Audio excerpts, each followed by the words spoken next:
According to Thrology and View, the U.S. arms 167 countries, with 84% of U.S. weapons exports going to authoritarian regimes. Throll furthers that the U.S. actively arms at least one side in 45 out of 50 ongoing civil wars. Currently, CRS explains that Congress has never successfully blocked arms sales to any of these countries, despite egregious human rights violations. According to Harvey of Exeter University, if the U.S. ended arms sales to Saudi Arabia, this trend would be disrupted, making countries feel that the U.S. will no longer give them a blank check, as future arms sales challenges seem much more probable.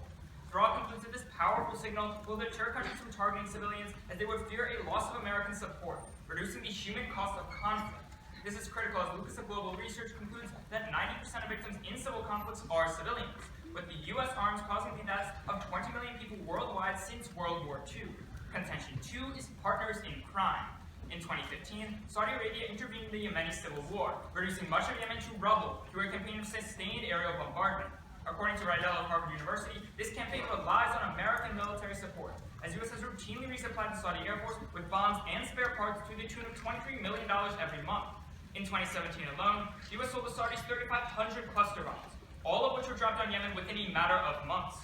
According to Hartung of the IIP, the U.S. supplies 82% of all Saudi weapons. Rydell explains that as the Saudi Air Force conducts combat operations in Yemen, they are constantly coming under enemy fire and require regular repairs. As such, the Saudis need an enduring supply of spare parts from the U.S. to keep their warplanes in action. Even undamaged warplanes need regular upkeep, which is why there are currently 6,000 American technicians working to maintain the Saudi Air Force.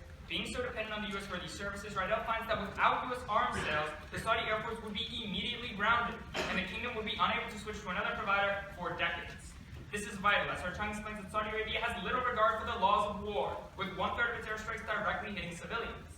The other 2/3 of strikes mainly hit schools, hospitals, and farmlands, which has created the world's worst humanitarian crisis. Ending Saudi airstrikes would alleviate the suffering in two ways. First, through reducing civilian casualties. According to the PRI, Saudi airstrikes are responsible for 2/3 of all civilian deaths in the war, with one strike occurring every 90 minutes. Dozens of cities and towns have been bombed, leaving 17,000 civilians dead, with civilian casualties rising 164% in recent months. Second, through sparing critical infrastructure. According to Bachman of American University, Saudi airstrikes have targeted civilian infrastructure over 2,000 times, accounting for 2/3 of all infrastructure damage in the war. According to Mundy of Tufts, food production is the most frequent target of bombings, as the coalition hopes to starve the Yemeni people into submission. Mundy explains that by destroying crops, irrigation systems, and food stores, the Saudis have reduced the food supply by nearly 50%. Bachman reports that 50,000 Yemeni children have already died as a result of hunger, with over half the country currently on the brink of famine. More airstrikes could push them over the edge, as Kratz of the New York Times reports that if bombings continue over the next year, malnutrition will spike by 50%. Third, by facilitating peace. According to Bosley of the Atlantic, so long as the U.S. enables Riyadh to control the skies and bomb with abandon, the Saudis are confident that total victory is inevitable, as they can take their time demolishing Yemen without sustaining many casualties. An end to arms sales, however, would force Saudi Arabia to abandon the war, as it could not continue airstrikes and doesn't have enough trained soldiers to stage a ground invasion. The only option left would be signing a truce. According to Feltman of Foreign Affairs, an end to Saudi airstrikes would also create trust among the Houthi rebels and increase their willingness to negotiate, improving the probability that a diplomatic solution is reached. This is why Feltman concludes that peace can only be negotiated once the Saudi bombing campaign ends. Thus, we affirm.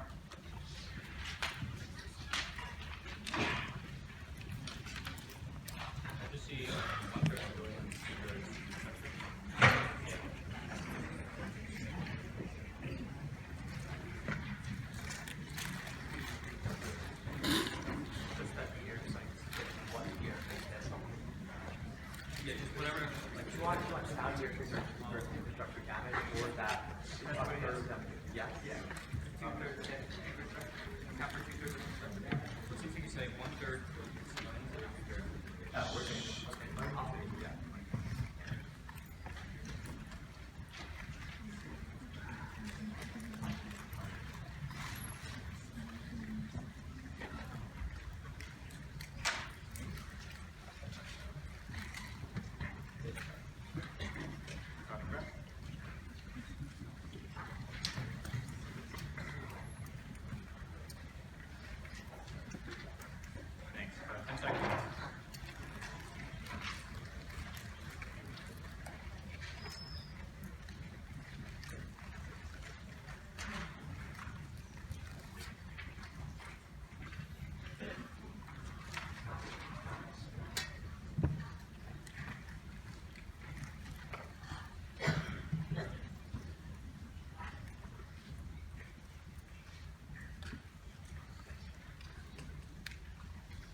Is everyone ready?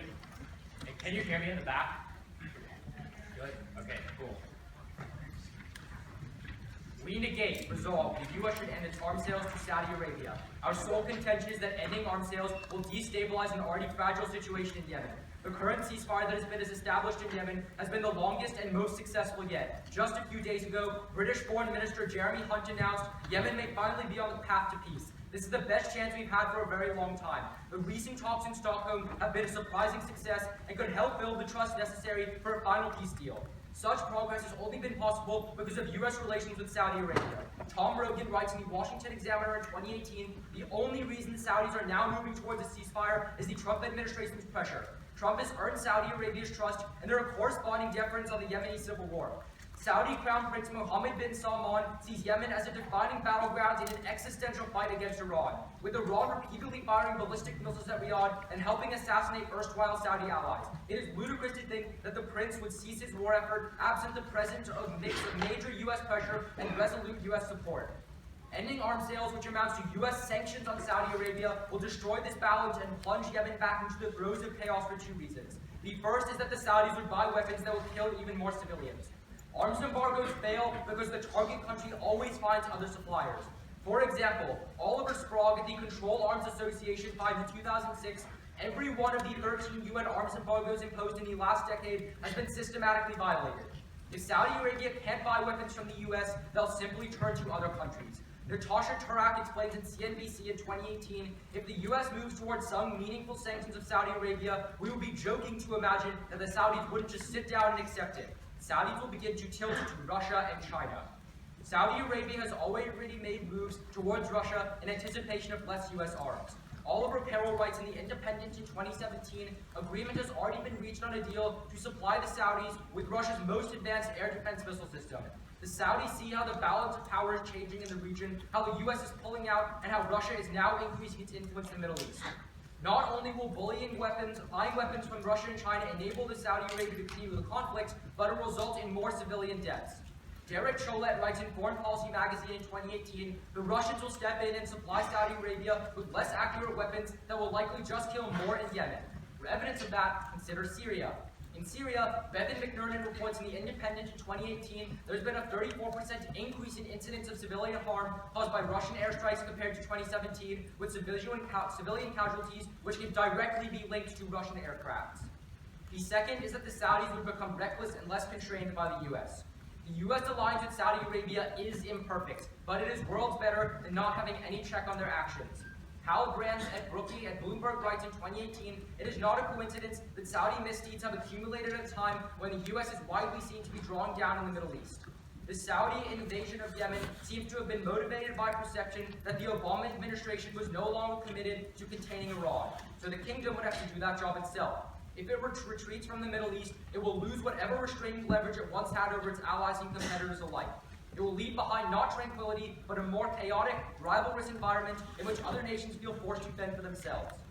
U.S. relations with Saudi Arabia have prevented many civilian deaths. Tom Rogan writes in the Washington Examiner in 2018, although the Saudis are still too capricious with their use of force, American guidance has helped them target Houthi formations rather than entire city blocks with few Houthis somewhere inside those blocks.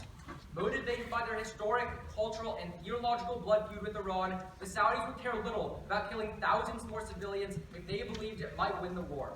America is the only check on them at this moment, and as demonstrated by the Saudi suspension of operations around the port of Hodeidah, that check has held. Thank you, and please negate.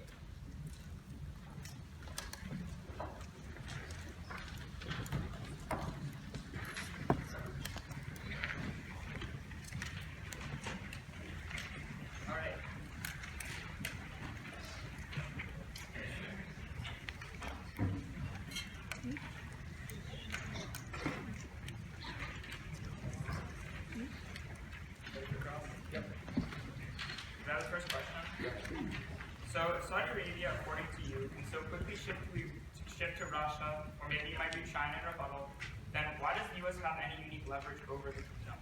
Because the U.S. uniquely provides Saudi Arabia with a security guarantee.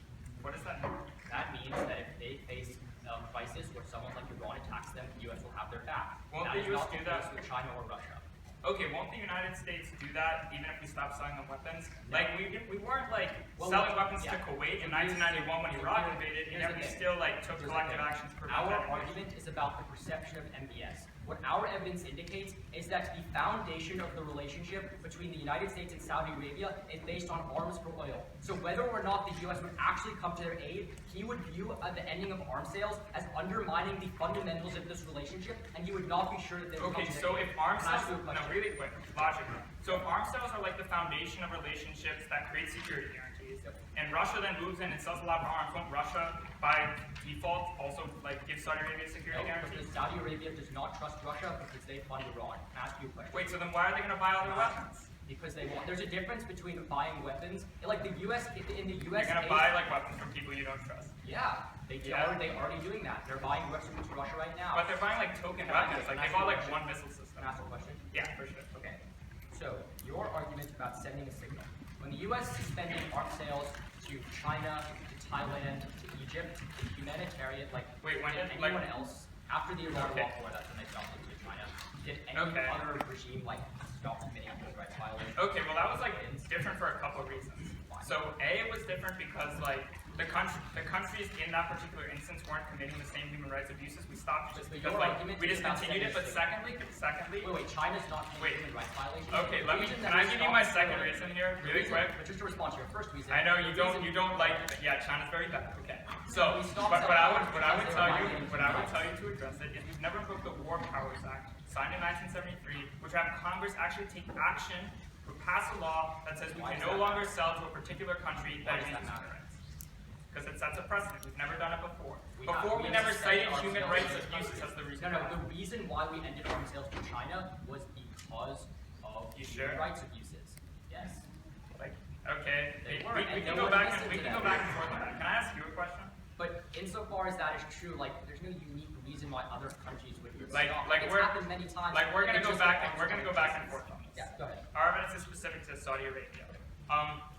So I want to ask you about Syria and about Russian weapons being a lot more inaccurate. So at the point where the U.S. has sold Saudi Arabia 3,500 cluster bombs, which have a radius of impact of a square mile, how can you get any less accurate than that?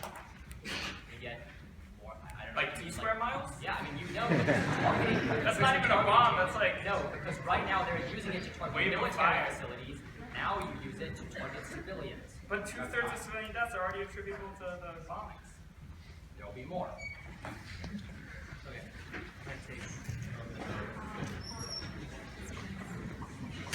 Starting traps.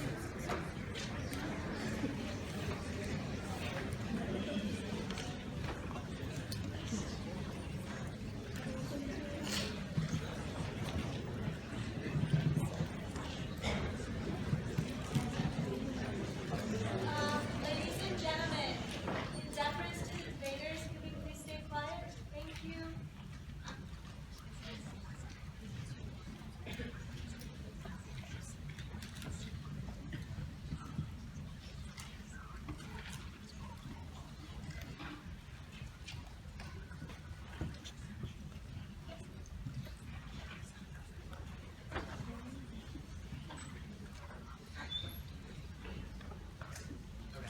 Alright, we're at one.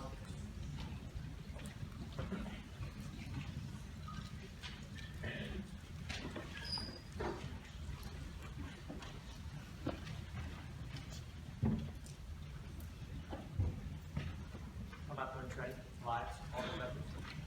Start on the top of their case.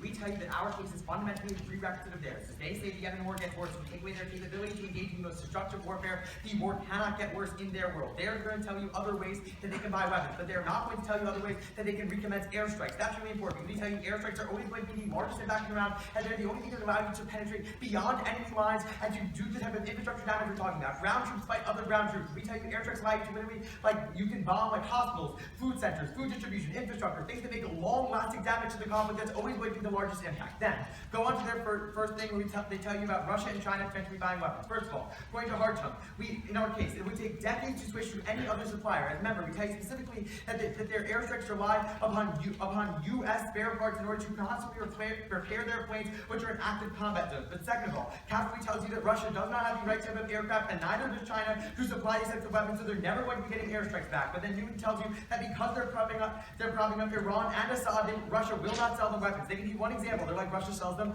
defensive weapons. But we tell you that they're selling them defensive weapons. They don't have the interest in selling them offensive weapons. That's because the diplomat evidence tells you that they want negotiations and stability, not escalation of the conflict. And we also tell you, according to New York Times, China has just 0.5% of the weapons, and they're also not the right type, and they wouldn't want to go against Trump, so they wouldn't do the sale. They try to paint this narrative that in their world the conflict gets better, and they give you the example of a ceasefire. We tell you that U.S. leverage in the ceasefire is not effective. According to Rand's National Security Council, the U.S. doesn't have the leverage over them because there's no credible threat that Trump will ever end arms sales. If there's not a credible threat that he'll do something, you don't have real leverage to do it. But then the Al Monitor evidence also says that Jim Mattis is the only member of the Trump administration actively pressuring for peace, and his replacement is not applying pressure on Saudi Arabia. That means U.S. pressure is not that existent in their world. But furthermore, we tell you that as long as we can win, they can't engage in an act world. We tell you we restore legitimacy in negotiations, and the most likely way these negotiations we've broken is by Saudi airstrikes. But then even more so, according to The Guardian, we tell you the ceasefire has totally failed. There are 970 violations by the Houthis, and the Saudis and the UAE have pledged to use force to get the Houthis out of the city, and airstrikes have resumed, which by Washington is telling you it's a stalling tactic the Houthis use to build up more troops and more trenches and ultimately fight even more. They also tell you, according to the IRIN, the violence has been so significant that no aid delivery being taking place, so the situation is only getting worse. And the ICG says it's just a ceasefire over one individual city, and they're using the guise of the ceasefire to attack coalition areas in the rest of the country more aggressively. Even if the ceasefire holds, they say those countries will still face famine, and the only way to stop that famine is to end the war and begin the process of rebuilding the country's food infrastructure. And even more so, we tell you we're always going to make peace more likely. One, because Biden tells you make the war seem unwinnable to them. As long as you can win, they can't get these other types of weapons, and that even if they could, it wouldn't be an easily winnable war. Biden tells you that as long as they do not think the war is winnable, they will not devote the resources to it because they will look really unpopular if they lose it. But also, McBurnett tells you the Houthis only fight back harder when military pressure is applied to them, and they're even less likely to negotiate when military pressure is applied. And The Economist furthers that the Houthis gain legitimacy through Saudi airstrikes because these airstrikes let them scapegoat the Saudi Arabia for all the damage going on, and so they're deeply unpopular in the areas they govern, and they only get their strength of legitimacy through Saudi airstrikes. And that goes away. The Economist says they seek the table because they know that they would be overthrown instantly. They also tell you the U.S. is applying leverage to reduce civilian casualties. Remember, across by my other spots, they tell you they don't have real leverage, and they do not have an accurate threat of removing arms sales. In fact, we have even been certifying Saudi Arabia as decreasing civilian casualties, even as civilian casualties increase. And the UN said they systematically ignore our no-strike list, and they continue to strike civilian targets. But second of all, Rand tells you that we undermine our human rights credibility when we are selling them weapons, because it looks like the U.S. will never actually step up for human rights, and that doesn't allow us to do that in other instances. We also tell you that as long as we can win, the war is on a path to de-escalation, then they can't really escalate civilian casualties in the way they say. They just say that They just say that there's always going to be a bad war. We tell you this war cannot get a lot worse. We're selling them cluster bombs. These cluster bombs can target a square radius of more than 1 square mile. That's really important because we tell you at the point that the war is bad, the only solvency is taking away the capability to engage in that war and casting an affirmative ballot.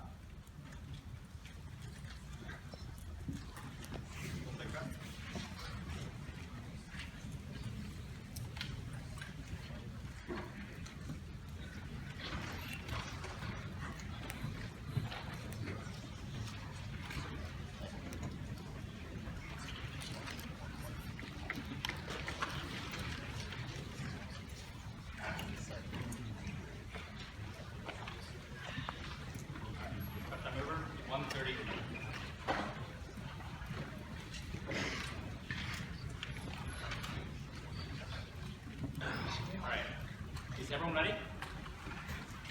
Cool. Let's begin. Start with an observation on our case. The Saudis will always prosecute the war if they think that they will be on the losing end. And the reason why is because they are fighting the war to counteract the Iranian-backed Houthis. To the Saudis, Iran is an existential security threat that endangers the survival of their nation. It's kind of hard for us to appreciate this, so I'll give you a domestic example. Imagine if China or Russia funded guerrilla groups in Mexico. The U.S. would do anything in its power to get that foreign force off its border. When nations see hostile powers on their border, they do everything possible to make sure that hostile power gets off their border, which is why this is fundamentally why we win the round. Saudi Arabia will always find loopholes around arms sales, always ways to get out and make the war worse. That's why, according to Robert Pape at the University of Chicago, sanctions fail 95% of the time to change active incentives, because security is always first. Let's go to their weighing. First, that they're a prerequisite. Our argument is actually a prerequisite because they're only removing one capability, one specific capability, which is the airstrike. But our argument is that the Saudis, as long as they have an intent to fight the war, will always find new ways to prosecute the war. That is not a prerequisite. We prerequisite their argument. Then they say that airstrikes are inherently worse. I'll explain why they're not, and other methods are actually much worse than airstrikes. Then they say, then they make these arguments like Russia not wanting to sell because of like Iran, and it takes decades. Their decades evidence is only about planes, not about other things. A historical example comes from the national interest, who explains that before the Iran-Iraq war, the U.S. refused to sell ballistic missiles to the Saudis. The Saudis just turned to China, and the next couple months they got ballistic missiles from China. Doesn't take a long time. And they say that like because Russia's allied with Iran, they won't sell. This makes no sense. Countries fund both sides of conflict all the time. For example, the U.S. funds both Pakistan and India, diametrical allies. The reason why enemies, the reason why is because the U.S. Russia would want to make more money. Then they say that China does not want to anger the U.S., but China always wants to undermine the U.S. That's the whole point of their hegemonic strategy. They don't really care about making Trump more pissed off. He's kind of an angry guy anyway. Then they say that there's no U.S. credibility and that we have no threat of leverage. They miss our warrant. The Saudis never created our credibility. We have no credibility with them. The only thing that keeps the Saudis in check is our security guarantee. The reason why is because they view the security guarantee as the most important is because we secure them. They drop our brand evidence. Brand is really important. He finds that the reason why we're having a war in Yemen in the first place is because of the perception of a decrease in the U.S. security guarantee. The U.S. security guarantee of Saudi Arabia is the only thing making them feel safe and not to pursue negotiations. They say negotiations are imperfect. We agree they are imperfect, but they are also the longest lasting negotiations we've ever had and are a better option than the pro. Then finally now let's go to their case. So, start with our first contention on the signal. As Noah points out, we've cut off arms to lots of other countries like Thailand, like Turkey, like Egypt. None of them have stopped authoritarian regimes because authoritarian regimes don't respond. So finally, if we win the warranting on our case about why the Saudis would not respond to sanctions, we also win the warrant about why none of these other nations would respond to sanctions. Sanctions don't work for any country. Now let's go to their contention on Yemen. So we've already established the Saudis will always fight. Here's the ways they will fight without using airstrikes. First, they'll just buy other weapons from China and Russia. They extend the example I gave of ballistic missiles. These are actually, if anything, as bad or worse than airstrikes because again, they have a high impact radius and are not accurate. That's why the card indicates that they would decimate entire cities. Two, they also have a massive stockpile of things like tanks and other weapons. They don't use most of the weapons that the U.S. gives them. They stockpile them. That's why 90 indicates that they could keep the fight up for years. Third, even if they don't use those things, they'll put their ground troops. CNBC explains that they've already been wanting to use ground troops. The only reason they haven't used ground troops was because they felt enough confidence in U.S. airstrikes. Take away airstrikes, they are forced to send in their 105,000-man strong army. But fourth, they'll also use higher guns. The New York Times explains that the Saudis have a pretty terrible proclivity of using child soldiers from Darfur and from Sudan and just shipping them in. Again, the point is that the Saudis will do anything they can to keep the conflict going. Overall, the best analysis comes from Wood, who finds that civilian targeting only goes up when you make nations fear for their own security. So, when you make nations feel for their own security, they're going to say that airstrikes are inherently worse. But all the reasons I read can be applied to, all the reasons I applied can be applied to airstrikes. Ground troops can use slash and burn agricultural techniques to decimate infrastructure and can attack civilians. Mortars and missiles also take out infrastructure and also kill civilians. Their airstrike warrants are not worse than our warrants. We're just saying that our warrants get worse because the intent to target goes up. Then on some evidentiary basis. First, they say that one of the third target civilians and 2 1/3 target schools. No, it says 1 1/3 target civilians and 1 1/3 goes to military targets. Our evidence indicates they would increase civilian targeting because they want to win the war. Then finally on this idea of U.S. solving. This concedes that Saudi Arabia cares about the U.S., but the point is that they will never solve the conflict if the Saudis don't feel confident in the U.S. security guarantee. They will only increase their aggression and increase their targeting. Finally, they say the troops are not trained. This is exactly our point. The troops are not trained, which means they'll kill more civilians in the process. Thank you. Please begin.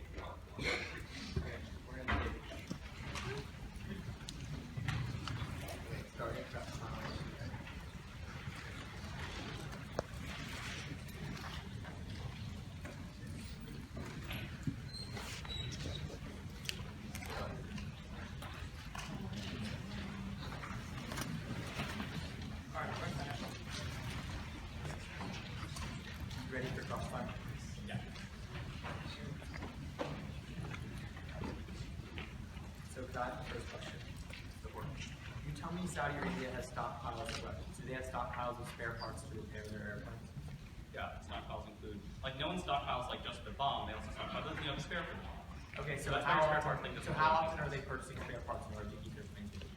We're not talking about planes, we're talking about the other things. Okay, that they so use, you would like concede tanks planes and are grounded. missiles. Would you concede planes are grounded? We're not making an argument about planes. We're making Okay, an but argument I'm about asking the other you, do you methods. think that the planes will be grounded if you stop selling them? Yeah, my argument is not that we agree, planes will be grounded, but our argument is that they will use other tactics that are equally as devastating. Yeah. Okay, so you say that, the U.S. allowing the Saudis to keep fighting the war harms our human rights credibility. Yes. Because we allow atrocities to continue. Sure. If the war gets worse, then our human rights credibility goes down even further, right? Because it looks like we're backing out of the conflict. When we back out, the causes get worse. I wouldn't say it that way. I think the narrative on human rights credibility is generally based on U.S. actions.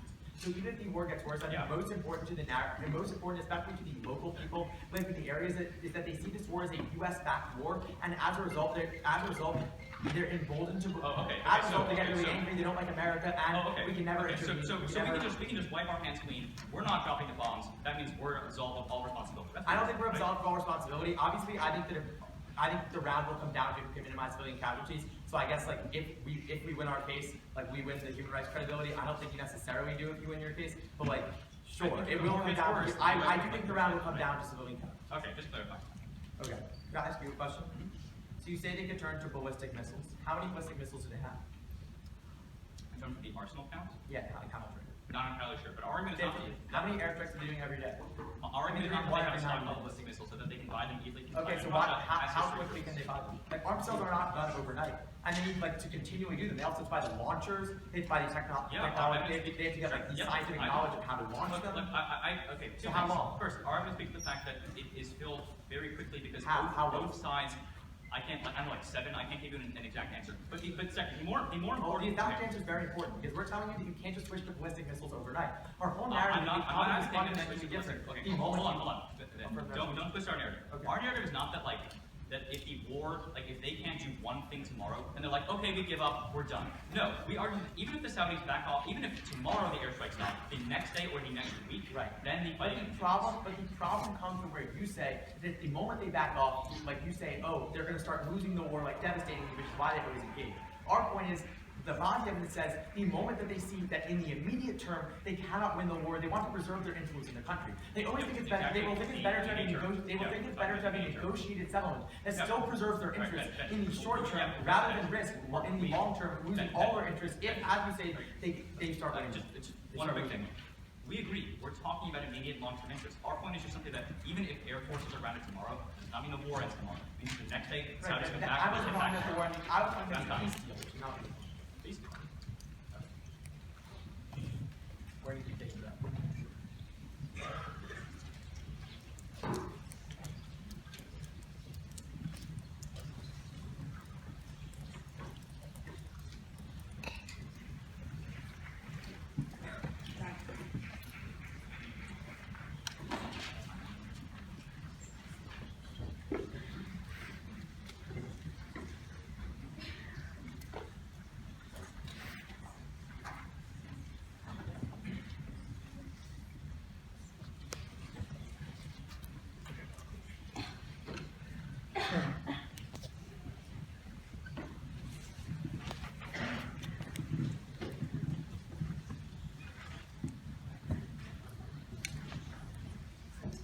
Alright, we're ready.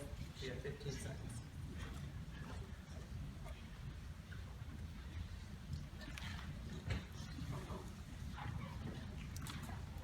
Great.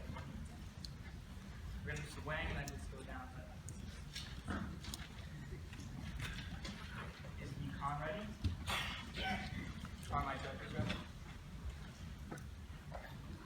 If Saudi Arabia is always going to engage in Yemen, we should try to minimize the human cost of that engagement. But we would tell you that they're not always going to engage. First, we turn their argument. We tell you that Houthi influence only increases the more bombings that happen because they just scapegoat Saudi Arabia for all their problems. That's why their recruitment has been going up 100. They've gained 100,000 soldiers over the past couple months because of these bombings. But second, they concede that there will no longer be planes if we affirm the resolution. That's really clear. So we have a 100% probability of a link. And remember that planes account for 2/3 of all civilian casualties. That goes away immediately. They care that ground troops can be just as bad. But remember, there are ground troops in Yemen right now under the UAE, and still most civilian casualties are due to airstrikes. Remember, 2/3 of infrastructure damage is also attributable to airstrikes. That's going to be increasing malnutrition by 50%. Then, what we would tell you is they tell Saudi Arabia has other ways to fight the war. 3 responses. First, they would say ballistic missiles. They only have 50 of these missiles. They use 10 missiles every day right now. Then they tell you they have a large army, they're going to send it. But the Business Insider evidence is really explicit here. They tell you this army is absolutely terrible. They're going to take more casualties than they were going to kill. The Houthis have been fighting civil wars for decades after decades. They're going to trounce the Saudi Arabian army. Then they tell you child soldiers are going to step in. Child soldiers aren't going to be effective enough. The UAE is already using them. It's not effective. Then the most important analysis here comes from Bazi. He tells you that if MBS starts to fight a terribly losing war because airstrikes are the main way he's prosecuting the war in the status quo, he has no other option but to seek peace. If he continues to lose and lose, it's going to look worse and worse from an Iranian influence. It's only going to increase. Then they tell you that Russia's just going to step in. Remember that Russia is only selling defensive weapons to Saudi Arabia, not offensive weapons that can actually kill civilians. And we also tell you they're not going to. The way that you're going to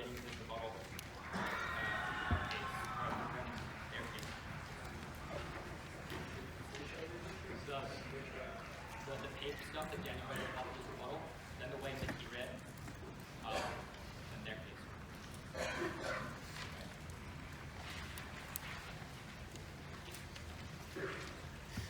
Everyone ready? Remember that Saudi Arabia will always fight the war in Yemen because they view the Houthis and Iran as an Iran-backed proxy. Therefore, they have to keep fighting because if they do not, Iran is on their border and that is a core national security threat. Our paper evidence indicates that sanctions fail 95% of the time because it is a core interest. They will always find ways to fight the war otherwise. Let's look at their responses. They say first that if there's increased bombings, the Houthis get angry. If we win our turns and Saudi Arabia is more aggressive, that means the Houthis will also become more aggressive. Then they say that no planes will 100% link the they say probability. Look, probability isn't real weighing. If we win our links, that means that we win probability as well. Also, we would say that our paper evidence, 95%, that's pretty probable. With that, let's look to their case and some of the other options that we can have. First, we say that we can use ground military forces that are 115,000 people strong. Their response is that these ground forces are bad and untrained. That is precisely our point. They will go in and they will kill more civilians. Then, on ballistic missiles, they say we only have 50. Our evidence indicates that we can start getting more of them. Even if they have 50 now, we'll just order a lot more. Look, in the short term, we can just shift to ground troops, which they're ready to propose. All of their arguments are incredibly short term. Maybe in the short term, they can't use all their capabilities. They can definitely use ground troops. And remember, ground troops are just as damning because they can do things like slash and burn and destroy infrastructure. Remember, what is really important is that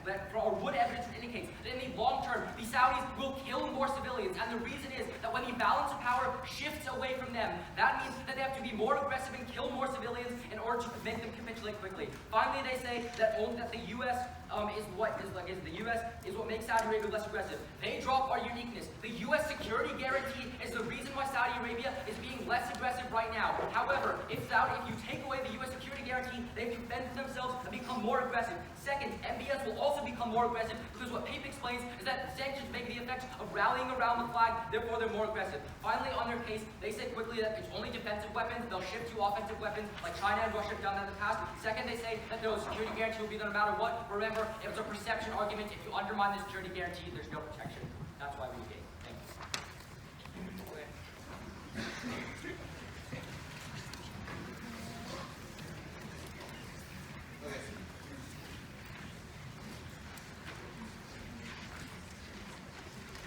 Are you ready for draw? Ready? Okay. So my first question would be, let's say MBS is considering his options once he no longer has their choice. He's thinking, I can send in my army, they're pretty poorly trained, all the generals are like my cousins, and they're going to lose pretty badly, and that might make me look bad. How does that produce like a rallying around the flag effect? Like let's say he sends in the troops and then they just get swamped. This is where the rallying around the flag effect comes from. Rallying around the flag effect comes from the sanctions which are put in place first. Then, once the rally around the flag effect is put in place, he has to do anything that he can to win the war. Because this is the comparative. Yes, the armies are untrained and they are not ideal. But the comparative is that if they don't fight, the Houthi-backed Iranians are on their border. Okay. Quickly. Worst case All right, you just spoke for a little bit. I would like a quick word. So, what I would argue here is that like, it's not about whether or not the ground troops are more poorly trained or kill more. It's about whether the Saudi Arabians actually want to send them in. And if they're poorly trained, the Saudi Arabians think, wow, if we send in our army, they're going to be decimated. Then they don't send them in, and your impact's going to materialize. Yeah, so just to note on that, our evidence speaks to the fact that they were ready to send them in, but the fact that they could use U.S. airstrikes to convince them they didn't have to. So that takes out your thing. Like, our evidence is the exact opposite, so we'll go back and forth. Look, like, Yeah, you can ask your question. look, this is the simple calculus that MBS is going to make. They have, like, remember, even though they're fully trained, it's still 115,000 people. He may win the war, he may not. But if he does not fight the war, he has no chance of winning anything. The Houthis are guaranteed to infringe on them. Okay, so right now there are ground troops. Are there ground troops or not in Yemen? Wait, can we, yeah, there are some, but there's a lot more. Like, you drop our warrants. Okay, sure, you can ask me. So in your summary, you speak about like the security guarantee idea. So Yeah. what is the U.S.'s and Saudi's relationship built on? What are the cores? We have military bases in Saudi Arabia. We provide a lot of their oil. We're investing in their country. Yeah, right so now. basically We're both both sides going right to Iran. It's guns for oil, right? That's the nature. That's not what It's I not just as said. simple as that. We think that it's about economic interests. We also think it's about Okay, well, the fact oil that is we're economic. very opposed to Iran. And we think specifically there are other reasons. Okay, cool. Yeah, I don't want to get lost in the weeds. I'm trying to establish that it is largely about the U.S. sending military support. We disagree with it. That's not what it's about. Wait. So you're telling me that the U.S.-Saudi Arabia alliance is not about the military? We say You're it is strawmanning definitely- what we're saying here. Wait, All we're you're telling you is also that a telling us- security guarantee, like the definition of a security guarantee, is if I'm a country, I'm invaded, another country will step in on my behalf, right? Houthis being on the southern border doesn't mean like Iran is, coming into Saudi Arabia trying to take over Riyadh. That's what a security guarantee is. So you're conflating the two. No, we're not. Arms sales are the way that the U.S. guarantees security. For example, when Russia invaded Crimea, we didn't send them offensive weapons to Ukraine because we didn't want to be perceived as having to back up Ukraine in the event of any Remember, We did sell lethal weapons to Ukraine. It's also not that in practice the Iranians are on our border, but it's MBS's perception that, because that's what the Houthis are backed by. So we all Okay. That's a government process.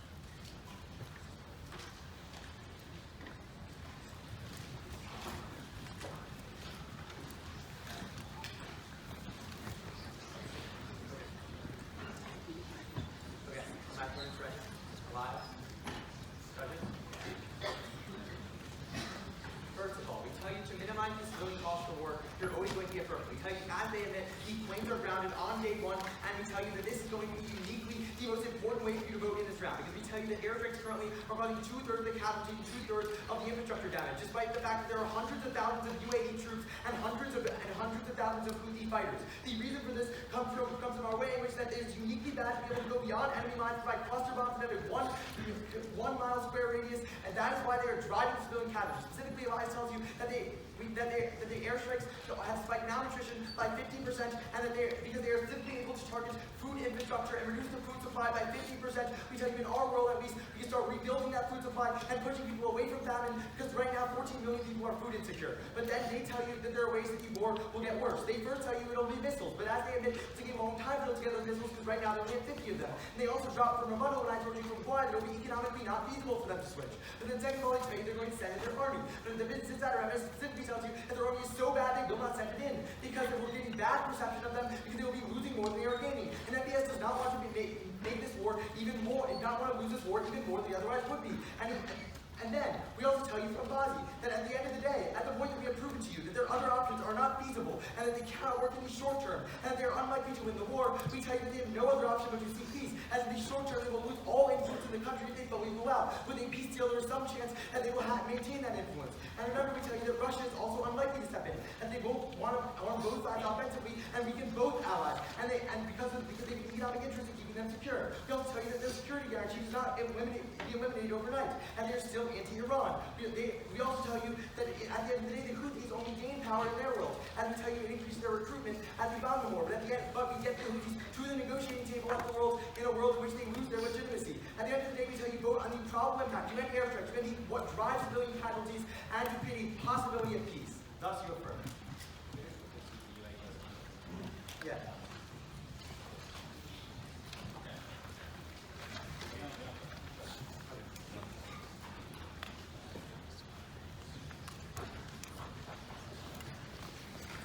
Okay, is everyone ready?